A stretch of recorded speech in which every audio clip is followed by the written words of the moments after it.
Nosotros aquí en este espacio no le hemos entrado mucho al tema de lo que ocurrió en Estados Unidos en días pasados, pero pues nunca es tarde y vamos a hablar ahora de esta decisión histórica en negativo sin duda. El Tribunal Supremo de Estados Unidos decidió la semana pasada por una mayoría de 6-3 mantener la prohibición del aborto en Mississippi después de las 15 semanas de embarazo. Ocurre eso y después los jueces anulan dos sentencias clave que protegían el acceso al aborto. La Roe contra Wade de 1973, o sea, estamos hablando de leyes de ya décadas, y Planned Parenthood contra Casey en 1992. El dictamen rechaza el argumento de Roe y Casey de que el derecho constitucional a la libertad incluye el derecho a la intimidad de un individuo para elegir abortar, del mismo modo que sí protege otras decisiones relativas a la conducta sexual íntima contra la anticoncepción y el matrimonio. Según este dictamen, el aborto es fundamentalmente diferente porque, dicen, destruye la vida del feto. Pero bueno, desde el viernes cientos de mujeres y activistas han salido a protestar ante esta decisión que se dice pues marca un retroceso de décadas en materia de derechos humanos y de derechos de las mujeres. Para hablar sobre este tema, invitamos a Jimena Bustamante. Ella es integrante del Fondo de Mujeres Indocumentadas de Estados Unidos, para que nos hable y nos explique la magnitud de esta decisión. Si le damos la bienvenida a Jimena Bustamante aquí a Café y Noticias. Hola, buenos días. Muchas gracias por la invitación. ¿Qué tal? Muy buenos días, Jimena. Bueno, pues platícanos en términos prácticos qué significa esta decisión de la Corte de Estados Unidos y cómo va a impactar a las mujeres y a las mujeres latinas allá en Estados Unidos. Bueno, es realmente un golpe devastador. Es la primera vez en la historia de los Estados Unidos en el que la Suprema Corte de Justicia ha dado vuelta atrás en cuanto a un derecho fundamental como es el derecho al aborto. Y bueno, las consecuencias, como bien se sabe aquí y en muchos lugares, de penalizar el aborto recaen sobre todo en las mujeres y las personas gestantes que se encuentran en situaciones más vulnerables, es decir, mujeres de clase trabajadora, de bajos ingresos, racializadas, mujeres jóvenes, mujeres en zonas rurales y miembros de la comunidad queer. Así que va a haber un impacto diferenciado a lo largo de estas divisiones sociales que estoy mencionando. Y bueno, y también hay una sensación de caos porque no se sabe exactamente qué consecuencias esto va a tener en términos legales en los diferentes estados. Se espera que alrededor de la mitad de los 50 estados de Estados Unidos prohíban completamente o casi en su totalidad el aborto en el siguiente mes. Entonces es definitivamente una situación de crisis.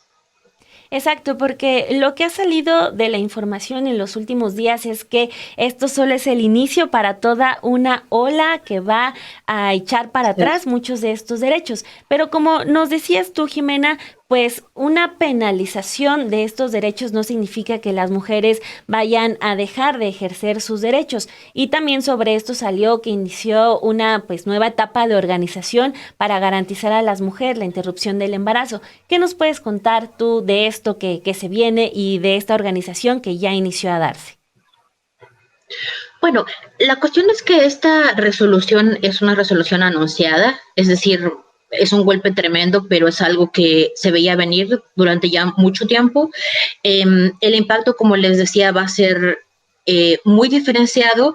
Hay la mitad de los Estados Unidos tiene 50 estados y lo que está argumentando la Suprema Corte de Justicia es que al tomar esta determinación de echar hacia atrás Roe versus Wade, la legislación sobre el aborto pasa totalmente al control de los representantes estatales.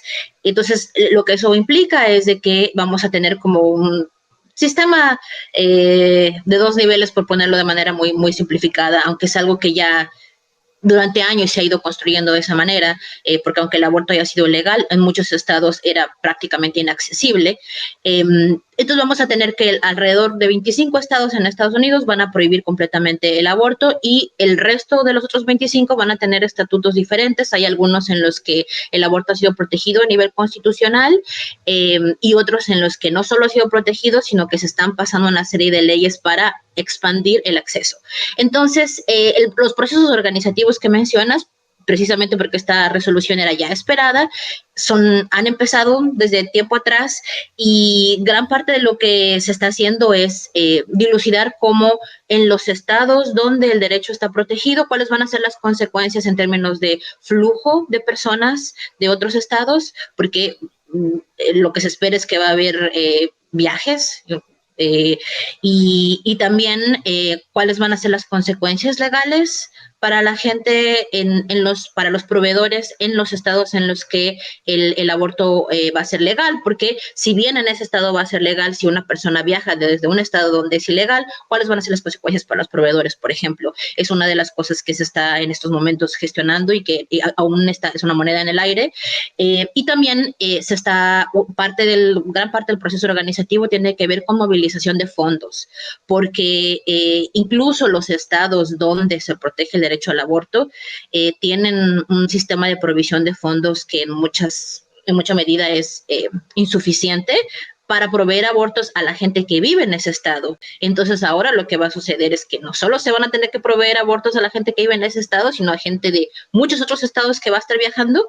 Entonces ese es otro ángulo fuerte de organización, que es cómo crear fondos locales que financien con dinero público abortos, porque hoy en día existe una red de fondos de aborto que ayudan a las mujeres a poder cubrir los costos de los abortos, porque incluso, es decir, los costos son muy altos, incluso en los estados donde el aborto es permitido, pero el empuje que hay ahorita es que haya fondos públicos en los estados donde este derecho está garantizado.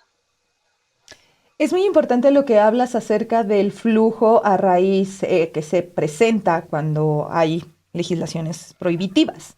México, estamos al lado de Estados Unidos. México ya es inconstitucional la penalización del aborto y falta que varios estados lo despenalicen, pero en esta parte en la que tú mencionabas de la diferenciación de las mujeres, por ejemplo, una mujer con un estatus, con un nivel, va a poder pagar un viaje a México para tener un aborto legal y seguro. Pero ¿qué va a pasar con las que no tengan este tipo de acceso? ¿Van a tratar de hacerlo? ¿Crees que esto pueda disparar diferente tipo de vetas de negociación o de tratas? ¿O qué puede pasar en México nosotros como país vecino, Jimena? Bueno, creo que es algo que ya ha estado sucediendo. Por ejemplo, Texas, desde antes de que hubiera esta resolución de la Corte, tenía ya solo una clínica abierta, porque como les decía, una cosa es, y es bien importante traer este punto como una lección, digamos, del movimiento en Estados Unidos, es que aquí no solo se ha hablado de legalidad, sino de acceso, porque tú puedes tener un derecho consagrado en la Constitución, pero eso no significa que el derecho sea accesible. Entonces, en Texas, como en todo el territorio de Estados Unidos, el aborto era legal, pero ya estaba tremendamente limitado. Quedaba una sola clínica abierta debido a todas las restricciones que habían sido impuestas, y ya, por ejemplo, en toda esa zona fronteriza había un viaje constante hacia México. Entonces, creo que bueno, que sin duda es previsible que ese tipo de viajes van a continuar, pero lo que yo quisiera, digamos, resaltar sobre la relación con México es que creo que hay muchas lecciones que podemos tomar y que es muy importante comparar los dos procesos. Por un lado, la razón por la cual en Estados Unidos no va a haber, es decir, no hay, el movimiento feminista está diciendo, no hay una vuelta atrás, es decir, a pesar de que se ha removido este derecho constitucional, hoy en día casi la mitad de todos los abortos en Estados Unidos suceden a través de píldoras abortivas.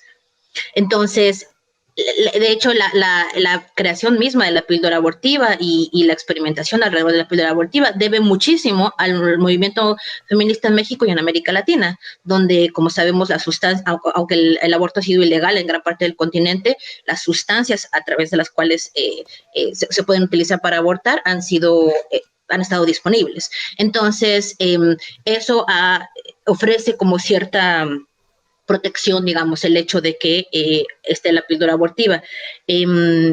Pero de otra manera, creo que en otros aspectos es importante señalar también que algunas lecciones para México son que la razón por la que este derecho pudo ser revertido es porque Roe versus Wade nunca fue codificado en ley.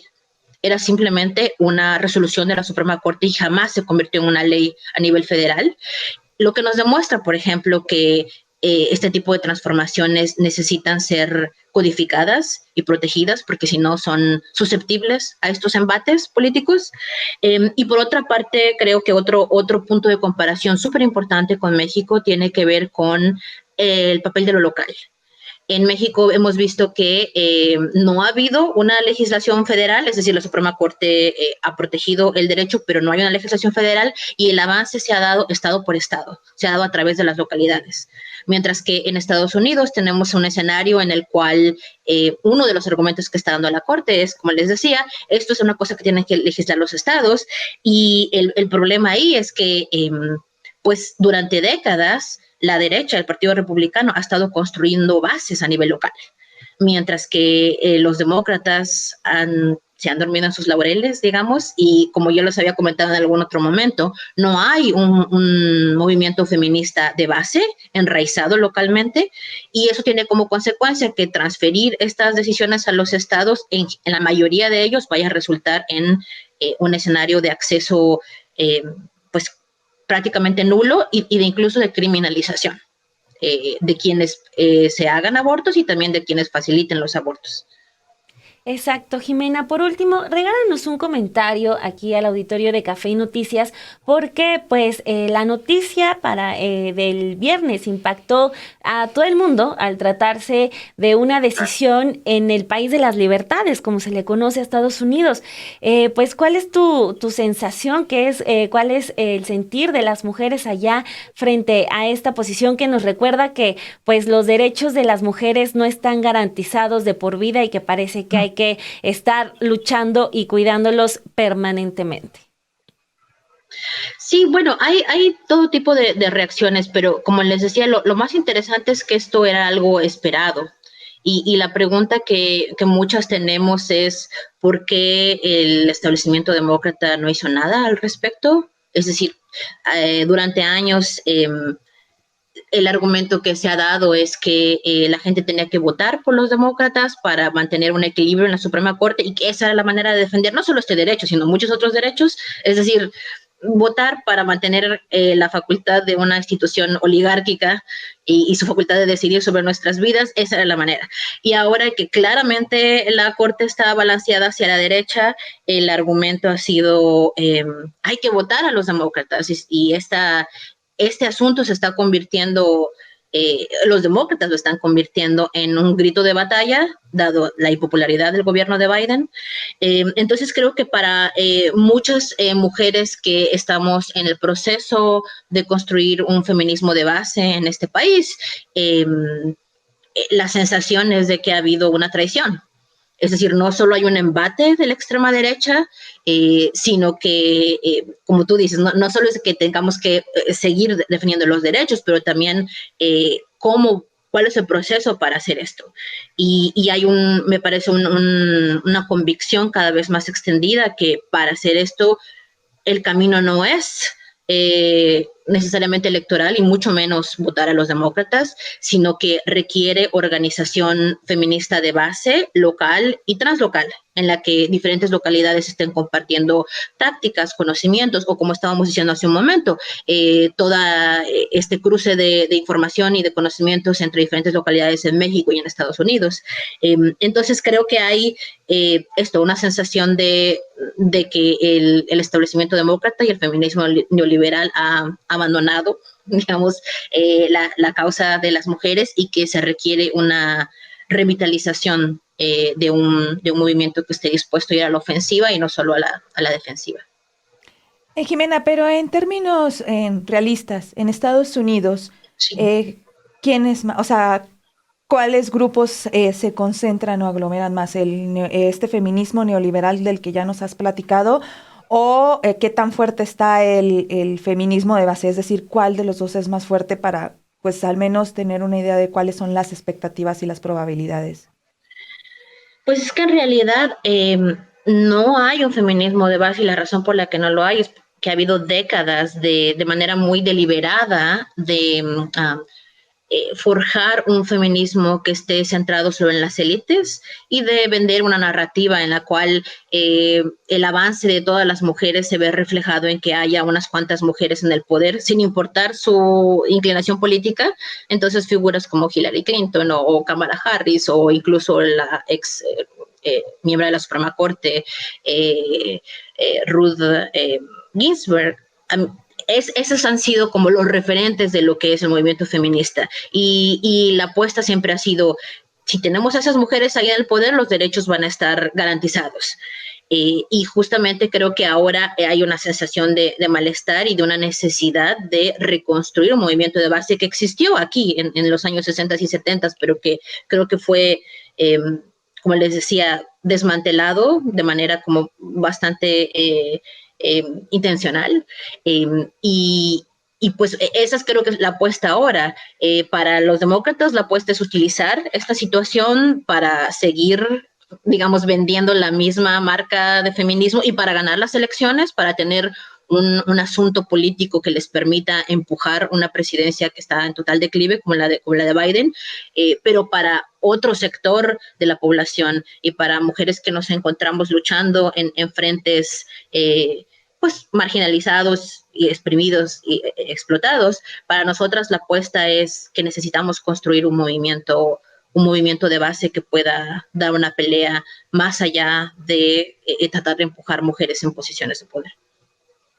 Wow, Jimena, pues sí nos dejas muchos temas para la reflexión. Te agradecemos mucho tu tiempo para estar aquí en Café y Noticias para hablar de estos temas y sé que no va a ser la última vez que vas a estar aquí, Jimena. Mil gracias por tu tiempo.